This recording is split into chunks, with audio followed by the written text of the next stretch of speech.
अस्सलामुअलैकुम सामीन। 27 ज़िलहिज्जा और 4 जुलाई है। आज की ख़बरों की शुरुआत मक्कतुल मुकर्रमा से शेख मिक़दाद अस्सैयद की तिलावत कलाम पाक से की जा रही है। वइज़ क़ाल इब्राहीम रब्बि इजअल हाज़ल बलद आमिनन वज्नुबनी वबनिय अन नअबुदल अस्नाम रब्बि इन्नहुन्न अضللن कसीरन मिनन الناس فمن تبعني فإنه مني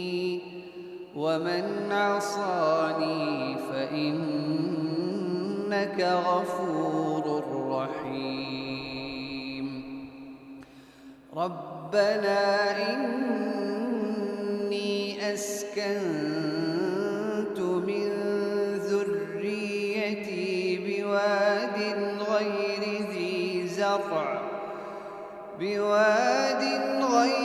ذي زرع عند بيتك المحرم ربنا ليقيموا الصلاة فاجعل أفئدة من الناس تهوي إليهم وارزقهم من الثمرات لعلهم يشكرون ربنا إنك تعلم ما نخفي وما نعلن وما يخفى على الله من شيء في الأرض ولا في السماء الحمد لله الذي وهب لي على الكبر إسماعيل وإسحاق إن ربي لسميع الدعاء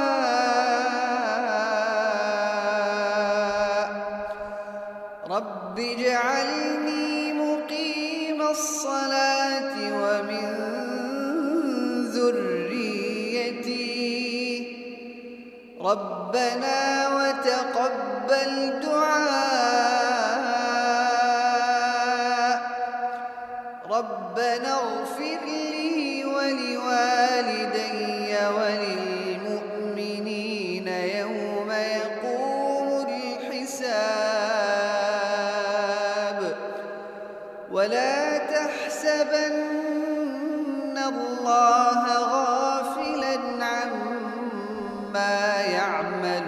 الظالمون إنما يؤخرهم ليوم تشخص فيه الأبصار مهطعين مقنعي رؤوسهم لا يرتد إليهم طرفهم وأفئدتهم هواء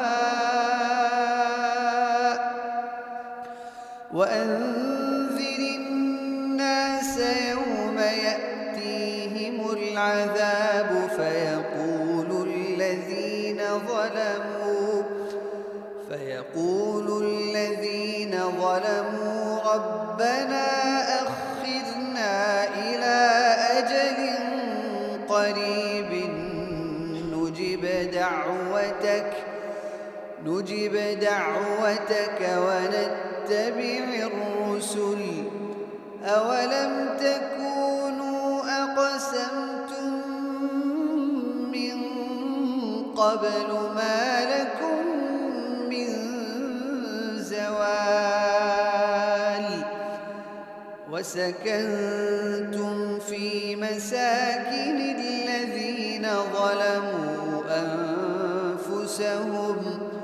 وتبين لكم كيف فعلنا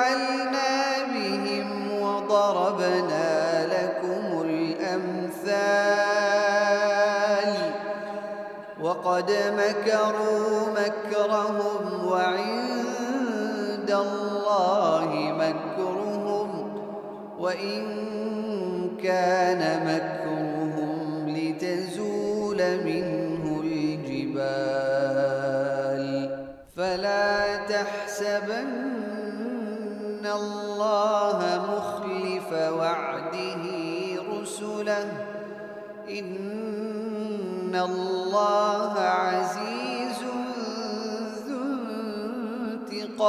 انتقام يوم تبدل الأرض غير الأرض والسماوات وبرزوا لله الواحد القهار وترى المجرمين يومئذ مقرنين في الأصفاد سرابيلهم من قطران وتغشى وجوههم النار ليجزي الله كل نفس ما كسبت إن الله سريع الحساب هذا بلاغ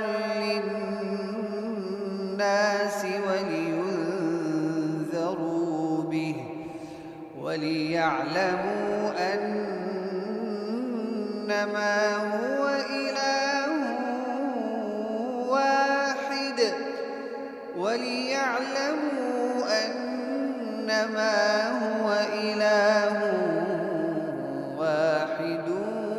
وليذكر أولو الألباب.